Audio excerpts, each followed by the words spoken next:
Hi guys, good morning. Welcome back to our channel. అందరూ ఎలా ఉన్నారు? బాగున్నారా? నేనైతే చాలా బాగున్నానండి. మీరు కూడా బాగుండాలని మనస్ఫూర్తిగా అయితే కోరుకుంటున్నాను.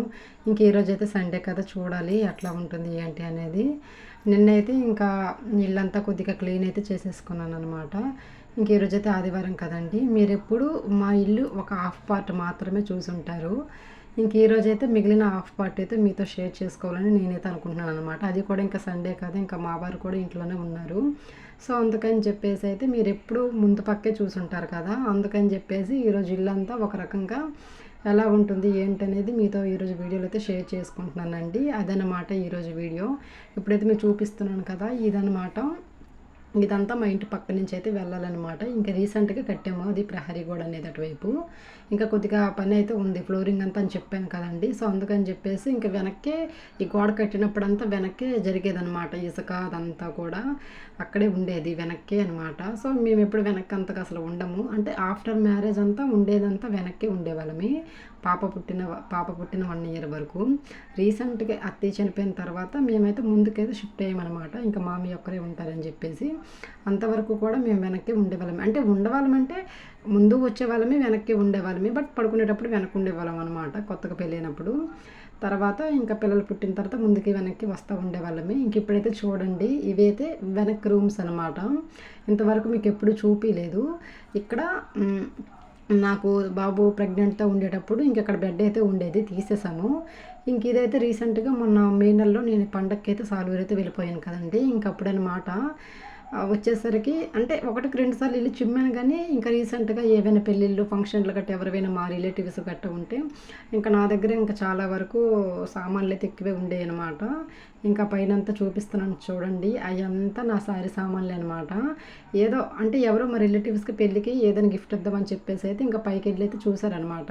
ఇంకా నేను వాడనివి చెయ్యనివి ఎందుకని చెప్పేసి అంతలో ఒకటి తీసి గిఫ్ట్ ఇద్దామని ఒకసారి అయితే తీశారు. ఒక గోతం తీసేసరికి మిగిలినవన్నీ పడిపోయాయి అనమాట. ఎప్పుడో పెళ్ళిలో పెట్టిన సారీ సామాన్లు ఇప్పటికీ మాకు 5 ఇయర్స్ కంప్లీట్ అయ్యి 6వ సంవత్సరం అయితే రన్నింగ్ అవుతుందన్నమాట. అసలు ఎలా ఉన్నాయి ఏంటి. ఇదైతే మాకు బ్యాక్ సైడ్ అయితే ఉంటుందండి, బ్యాక్ సైడ్ ఉంటుంది, ఫ్రంట్ ఉంటుంది. మేము అసలు బ్యాక్ సైడ్ అయితే రాము కాబట్టి ఎట్లా ఉంటుంది. ఇంక ఈరోజు అయితే మా వారైతే ఉన్నారు కాబట్టి ఇంక ఎలాగైనా ఇవి వెనక రూమ్స్ అయితే క్లీన్ చేయించేసుకొని ఒకసారి సామాన్లు అయితే సర్దేసుకుందామని అనిపించింది అనమాట. ఎప్పుడు మే నెలలో పండగకి అయితే ఊరు వెళ్ళాను. ఇంకా తర్వాత అయితే 1-2 సార్లు వచ్చి నార్మల్గా కింద వరకు చిమ్మేసుకునేదాన్ని. కానీ ఆ పైన సెల్ఫ్ల వరకు నాకు అందే కాదు.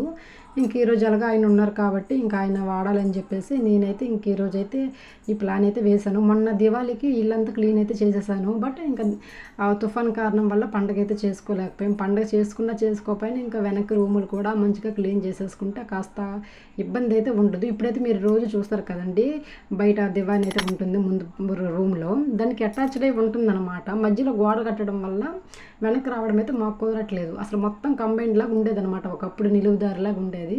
కానీ మాకు ఎంగేజ్మెంట్ అయిన టైంలో దాన్ని మధ్యలో గోడ కట్టడం వల్ల అది 2 పార్ట్లాగా అయిపోయి మేము వెనక రాలేక, వెనకుంటే ముందుకు వెళ్ళలేక అట్లాగా అయిపోయిందనమాట. ఇంక ఇదైతే ఈ ప్రింటర్ అయితే చూపిస్తున్నాను కదా, ఇదైతే మా వారు బిజినెస్ చేసేటప్పుడు అయితే తీసుకున్నారనమాట. జెరాక్స్ కానీ వాటికని పాంప్లెట్స్ అయితే వేయటము అట్లాగా. సో ఆయన బిజినెస్ టైంలో అయితే ప్రింటర్ అయితే తీసుకున్నారనమాట. ఇంకా అది 2020 తోటి క్లోజ్ అయిపోయిందిలేండి. ఇంకా దాని తర్వాత ఇంకా చేసేదేం లేదు. ఇంకా అదైతే ఇంకా వెనక రూమ్లో అయితే పెట్టేశారు. ఇంక అప్పటి నుంచి అలాగే ఉంది, కొత్తగానే ఉంది. ఇంకా ఎప్పుడైనా మళ్ళీ ఒకవేళ ఆయన ఎప్పుడైనా మళ్ళీ రీస్టార్ట్ చేసే ఉద్దేశం ఉంటే అప్పుడు ఖచ్చితంగా మాకైతే ఆ ప్రింటర్ అయితే ఉపయోగపడుతుంది అనమాట. ఇదైతే చూసారా, ల్యాండ్ లైన్ అంట, ఒకప్పుడు ఉండేదన్నమాట మాకు. అదైతే అనమాట అసలు పురాతన శాఖ వస్తువులన్నీ మా ఇంట్లో ఉన్నాయేమో అనిపిస్తూ ఉంటాయండి. ముందు స్టోర్ రూమ్లో కూడా సేమ్ అట్లాగే ఇంటికి పనికి వచ్చినవి కొన్ని, పొలానికి పనికి వచ్చేవి కొన్ని, ఒకప్పుడు పనికి అసలు ఇది లేదు అనడానికి లేదనమాట. ఈచ్ అండ్ ఎవ్రీథింగ్ ప్రతి ఒక్క వస్తువు ఉండేది. ఏది పడేయాలనిపించదు. ఒకవేళ ఇప్పుడు పడేసినా రేపటి రోజు మళ్ళీ అవసరం పడిద్దేమో అన్న కాన్సెప్ట్తో ప్రతిదీ కూడా ఉంచుకునేవారు. సో అట్లాగనమాట.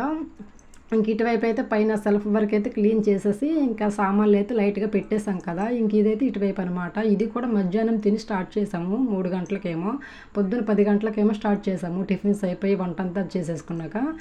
ఇంకా ఈ పార్ట్ వరకు అయితే పొద్దున్న చేసేసి ఇంకా మధ్యాహ్నం నుంచి అయితే 3 గంటలకు ఎట్లాగా పిల్లలు పడుకున్న తర్వాత చేసేద్దాం గబగబా, మళ్ళీ వర్షం పడచ్చు అంటున్నారని చెప్పేసి అయితే ఇంకా పిల్లలు పడుకోబెట్టేసిన తర్వాత అయితే వచ్చేది ఇంకా నేను మా వారైతే క్లీన్ చేసుకున్నామండి. అసలు ఎప్పుడో 5 ఇయర్స్ తర్వాత అనమాట అంటే రూమ్ క్లీనింగ్ చేసుకుంటాము, బట్ ఆ పైన వస్తువులు దించడము 5 ఇయర్స్ తర్వాత మళ్ళీ ఇప్పుడే దించడం అనమాట. ఎందుకంటే ఆ పైన వేసిన గోతాలన్నీ చిరిగిపోయేవి. ఒక్కటి తీసామంటే మిగిలినవన్నీ డబడబ కింద అయితే పడిపోతున్నాయి. దానికొచ్చి ఇంకా మేమైతే ముందు పక్క ఉంటాం కాబట్టి ఎలకలు రావటం అని, పిల్లులు ఎక్కటం అని, ఆ పైన ఉంది కదండి సందులాగా, సో వాటిల్లో వచ్చేసి ఇంకా అవైతే మొత్తము దరిద్రం చేసేసి వెళ్ళిపోయాయి అనమాట. సో అందుకని చెప్పేసి ఖచ్చితంగా ఈ రూములు శుభ్రం చేయాలని చెప్పేసి అయితే ఇంకా ఆదివారం అయినా కూడా మేము రెస్ట్ తీసుకోకుండా మేమైతే ఈ పనులు అయితే చేస్తున్నామండి. కానీ తప్పదు కదా, ఏదో ఒక రోజులో చెయ్యాలి. కానీ ఈ రోజుకి ఎట్లాగనమాట, ఇంక ఈరోజు మా వారు ఉన్నారు కాబట్టి ఇంకా ఆయన్ని అయితే వాడాను ఈ రోజుకి. మొత్తానికైతే ఇట్లాగైతే చేసామన్నమాట. అసలు ఇది ఇంచుమించు నాకు 2 డేస్ అయిపోద్దేమో అనిపించింది. చూడండి అసలు ఎంత ఉన్నాయో. ఇవన్నీ ఇనప సామాన్లు అనమాట, పైన ఫ్యాన్కి పనికిరానివి అవన్నీ. ఇందులో కొన్ని మా వారు విజయవాడలో ఉండేటప్పుడు కొన్ని వస్తువులు అనమాట కొత్త కొత్తగా కనిపిస్తున్నాయి చూడండి. గోతాల్లో వాటిల్లో కొంచెం సామాన్లు, స్టీల్ సామాన్లు, పసుపు రాసి ఉన్నవన్నీ నావి అనమాట. ఇవి పూజ వస్తువులు అంటే అసలు 5 ఇయర్స్ అవుతుంది, ఏమన్నా చెప్పుకోవాలి. అసలు ఒక్కటి కూడా చెక్కు చెదరలేదనమాట నా వస్తువులు అనేది. ఈవెన్ ఒక్క స్పూన్ కూడా నేను వాడలేదనమాట ఇంతవరకు. చూసారు కదా ఎంత కొత్తగా కనిపిస్తున్నాయో ప్రతి ఒక్క వస్తువు కూడాను. మేము ఇంకెలా తీసామో అలాగే లైట్గా క్లాత్ అయితే తుడిచేస్తాం, పొడి క్లాత్ తోటి. మళ్ళీ తడి క్లాత్ పెట్టామనంటే మళ్ళీ కిలిం పెట్టేసి పాడైపోతాయి. సో ఇంకెక్కడైతే ఇది ఇంకా అట్లాగనమాట. కొన్ని కొన్ని అంటే గోతాల వరకు బాగున్నవి అయితే ఇంకా పైన అట్లాగే చేసేసి పెట్టేసే వాళ్ళమి. ఇంకా లేవు కొన్ని పాడైపోయావంటే లోపలికి వెళ్ళి తీసుకొని ఇంకా ప్రతిది కూడా గోతంలోనైతే పెట్టేసి మంచిగా మళ్ళీ కుట్టేసి అయితే పెట్టేశారనమాట మా వారు. ఇంక ఈరోజు ఆయన ఉన్నారు కాబట్టి కొంతవరకు నాకు హెల్ప్ అయింది. మిగిలింది ఏదైనా ఉంటే రేపు నేను మిగిలింది చూసుకోవచ్చు అని చెప్పేసి ఇంకా మా వారు ఉండేటప్పుడైతే ఇంక ఇప్పటికైతే ఇట్లా సామాన్లు అయితే సర్దుతూ ఉన్నామన్నమాట. ఇంక ఇది వచ్చేసి అందులో బొంత అయితే ఉంది. పెళ్ళిలో కూడా 5 బొంతలు బెడ్షీట్లు అవన్నీ ఇచ్చింది, అందులో ఒక బొంత అయితే బ్యాలెన్స్ ఉండిపోయింది అనమాట. ఇంకెక్కడైతే మా వారు కడతా ఉంటే నేనైతే అందిస్తూ ఉన్నాను. అప్పటికి పిల్లలు కూడా లేచిపోయారు, 5:30 ఎట్లాగా అవుతుంది. ఎంత చేసినా ఒక 6:30 వరకు చేసేసి ఆపేద్దామని అయితే అనుకున్నాము. ఎందుకంటే మళ్ళీ వంట చేయాలి, రేపటి కోసం అన్నీ ప్రిపేర్ చేసుకోవాలి, టిఫిన్స్ అవన్నీ ఉంటాయని. అందుకని చెప్పేసి చాలా వరకు సెల్ఫ్లో వరకు ఎట్లా తీసామో ఎట్లా బూజు దులిపేసి మళ్ళీ సేమ్ అట్లాగే పెట్టేసామన్నమాట. ఇదైతే బియ్యం డబ్బా అనమాట. సరే వాడేద్దామని అనుకుంటే ఎందుకు మళ్ళీ వంటగదిలో స్పేస్ ఎక్కువ అని చెప్పేసి మా వారైతే వద్దన్నారు. మొత్తానికైతే వీడియో ఎక్కడికైతే ఎండ్ చేసేస్తున్నానండి. ఎందుకంటే పార్ట్ 2 రేపు పెడతాను. మిగిలిందంతా క్లీనింగు, అద్దము క్లీనింగు, బీరువా, డ్రెస్సింగ్ టేబుల్ అంతా చాలా వరకు ఉందన్నమాట. మిగిలిన పార్ట్ అయితే రేపు పెడతానండి. ఈ వీడియో చూసితే తప్పకుండా